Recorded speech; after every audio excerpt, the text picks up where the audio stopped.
Hello everyone, I'm Mike DiVerde and I'm an aerospace engineer. Today I'm wearing my International Space Station shirt.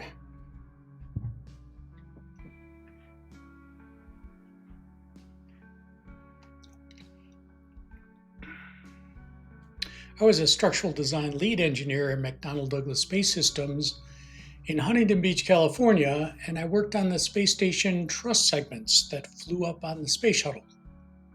In today's episode of Robots in Space, we will discuss the Chandra X-Ray Observatory and its findings on the Centaurus A radio galaxy, along with the related research on galactic cosmic rays.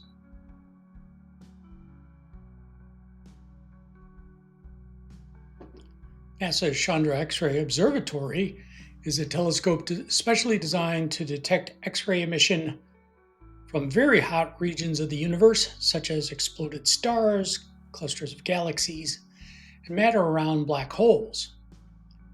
Because X-rays are absorbed by the Earth's atmosphere, Chandra must orbit above it, up to an altitude of about 87,000 miles in space. Chandra carries 4 very sensitive mirrors nested inside each other. The energetic X-rays strike the insides of the hollow shells and are focused on the electronic detectors at the end of the 30-foot optical bench. Depending on which detector is used, very detailed images or spectra of the cosmic source can be made and analyzed.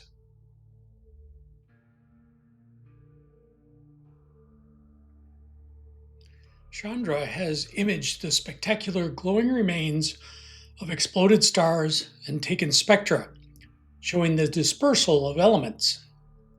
Chandra has observed the region around the supermassive black hole in the center of our Milky Way and found black holes across the universe.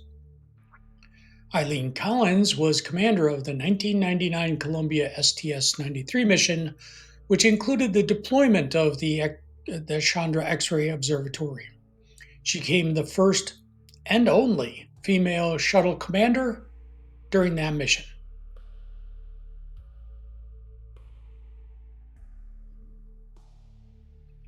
The high-resolution camera is one of 2 instruments used at the focus of Chandra, where it detects X-rays reflected from an assembly of 8 mirrors.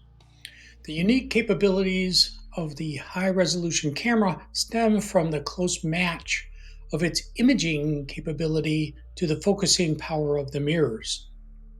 When used with the Chandra mirrors, the high-resolution camera can make images that reveal detail as small as 1/2 an arcsecond.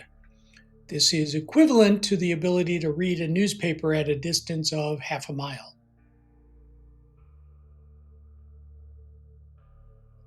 The primary components of the high-resolution camera are 2 microchannel plates. They each consist of a 4-inch square cluster of 69 million tiny lead oxide glass tubes that are about 10 micrometers in diameter and 50 thousandths of an inch long. The tubes have a special coating that causes electrons to be released when the tubes are struck by X-rays. These electrons are accelerated down the tube by a high voltage, releasing more electrons as they bounce off the sides of the tube. By the time they leave the end of the tube, they have created a cloud of 30 million electrons. A cross grid of wires detects this electronic signal and allows the position of the original X-ray to be determined with high precision. With this information, astronomers can construct a finely detailed map of the cosmic X-ray source. The high-resolution camera is especially useful for imaging hot matter in remnants of exploded stars and in distant galaxies and clusters of galaxies, and for identifying very faint sources. This is a color composite photo of the galaxy Centaurus A, also known as NGC 5128. Obtained with the Wide Field Imager camera at the European Southern Observatory in La Silla, Chile. combined with X-ray images from Chandra. The elliptical shape and the central dust band, the imprint of a galaxy collision, are quite visible. Centaurus A is the closest active galaxy to Earth, with prominent radio jets located about 13 million light years away. Its jets extend over 1 million light years.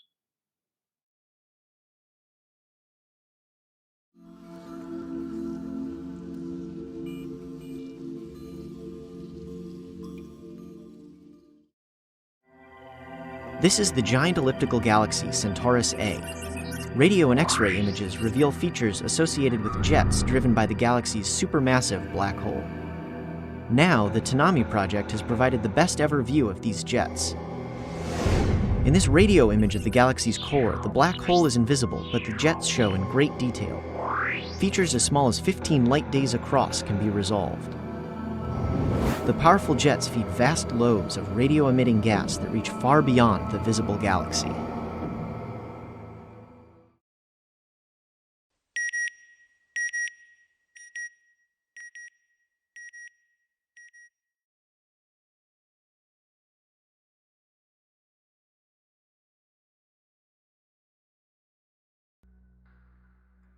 Centaurus A is a fascinating object that showcases some of the most dramatic jet structures we can observe. Here are 10 key features that make it special. Number 1, the galaxy itself appears to be the result of a merger between a large elliptical galaxy and a smaller spiral galaxy. 2, it has a distinctive dark dust lane across its middle, making it instantly recognizable. 3, its radio jets extend outward for over 1 million light years, creating giant lobes that span about 8 to 10 degrees of sky. 4, the jets emanate from a supermassive black hole at the center, with a mass of about 55 million times that of our Sun. The jets are visible across multiple wavelengths: radio, X-ray, and gamma ray. 6, the jets contain highly energetic particles moving at close to the speed of light. That was very particular of interest to all of us, right? 7, it's the closest active galactic nuclei to Earth.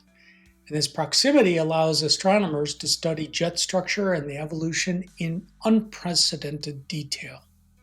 8, it helps us understand how jets interact with and heat the surrounding intergalactic medium. 9, observations have revealed complex substructures within the jets, including knots and filaments. And 10, the jets are creating shock waves in the surrounding gas. Supermassive black holes in the centers of active galaxies are also significant sources of galactic cosmic rays. The relativistic jets, also called active galactic nuclei or AGN jets, the relativistic jets from supermassive black holes are powerful particle accelerators. These jets, 1, shoot out from both poles of the black hole at nearly the speed of light. 2, create shock waves that can accelerate particles to extremely high energies. That's an important point for all of us on this one. 3, generate strong magnetic fields that further accelerate particles. That also is key. And 4, can extend for thousands or even millions of light years.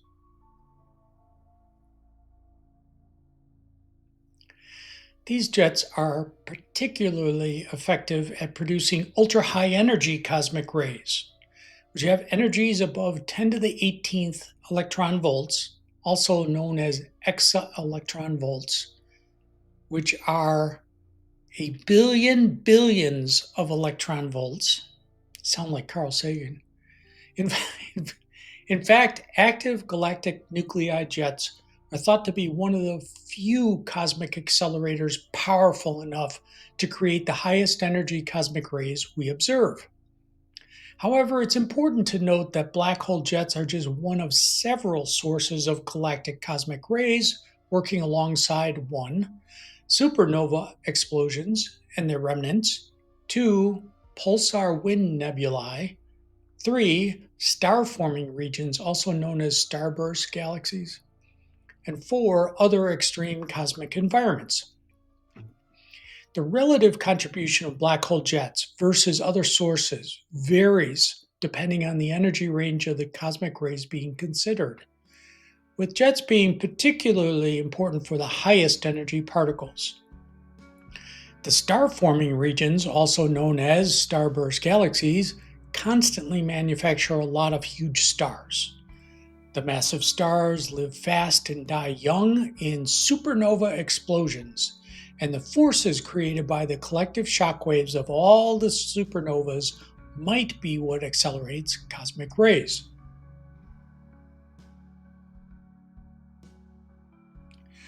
Ultra-high energy cosmic rays have an energy of more than 10 to the 18th electron volts. Cosmic rays with such high energies can give information about their source. Cosmic rays with lower energies are usually deflected by magnetic fields and thus do not provide reliable information about the origin of cosmic rays. The fact that the event of an ultra-high energy cosmic ray reaching Earth is extremely rare makes experiments very challenging. The arrival rate of cosmic rays with an energy of more than 10 to the 18th electron volts is only 1 particle per square kilometer per year. Researchers recorded 27 highest energy events with energy above 60 exaelectron volts and compared the arrival directions of the cosmic rays with known positions of active galactic nuclei, which presumably constitute a source of ultra-high energy cosmic rays. The study of the galaxy Centaurus A, which is about 10 to 16 million light-years distant from Earth, provided some evidence of a correlation between the events and the position of the galaxy. Centaurus A contains an active galactic nucleus, which is presumably powered by a black hole in the center of the galaxy.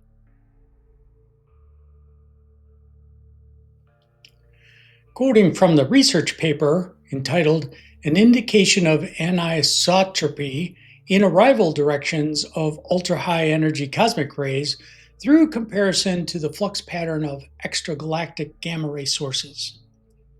A new analysis of the data set from the Pierre Auger Observatory provides evidence for anisotropy in the arrival directions of ultra-high energy cosmic rays on an intermediate angular scale, which is indicative of excess arrivals from strong nearby sources.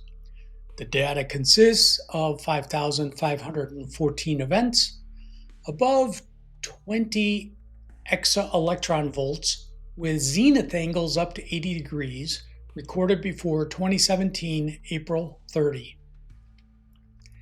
Sky models have been created for 2 distinct populations of extragalactic gamma ray emitters: active galactic nuclei from the second catalog of hard Fermi-Lat sources, and starburst galaxies from a sample that was examined with Fermi-Lat. Quoting from the research paper, the active galactic nuclei and starburst galaxy populations are well motivated physically. Active galactic nuclei are favored source candidates because their jets and radiolobes satisfy the Hillis criteria for shock acceleration. Starburst galaxies, being loci of intense star formation, potentially have increased rates of extreme events associated with the deaths of their short-lived massive stars, such as gamma ray bursts, hypernovae, and magnetars. Their winds have also been proposed as possible re-acceleration sites. The X-ray sky observed by SwiftBat is dominated in flux by the nearby Centaurus A, often considered as a prime ultra-high energy cosmic ray source candidate, with additional diffuse structures arising from both radio-loud and radio-quiet active galactic nuclei.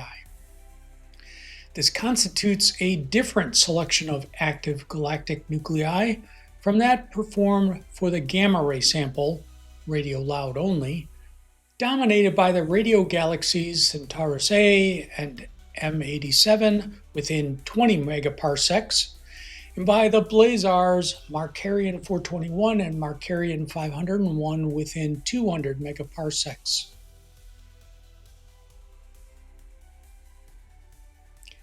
So here is my summary. Trying to locate the primary sources of galactic cosmic rays is very difficult. First is that they vary on particle mass from tiny proton up through radioactive iron ions.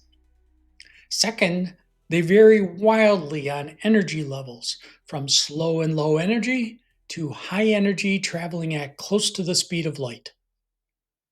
Third, they interact with extragalactic magnetic fields, the Milky Way galaxy's magnetic field, our sun's heliosphere, and the Earth's magnetosphere.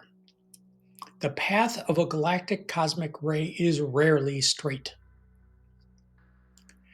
There are a series of potential types of sources of galactic cosmic rays, and there are different energy levels that might be associated with each source. In the realm of ultra-high energy cosmic rays, there is mounting evidence that active galactic nuclei, which have supermassive central black holes and colossal jets sprouting normal to the galactic disk, are the primary source of these incredibly dangerous streams of ion beams traveling at close to the speed of light. The closest example of an active galactic nuclei is in the Centaurus A galaxy. We on Earth have the shielding of the magnetosphere and the atmosphere, so we are safe. Astronauts, cosmonauts, and tauconauts on the Moon or Mars or traveling within our solar system are unprotected and at extreme risk.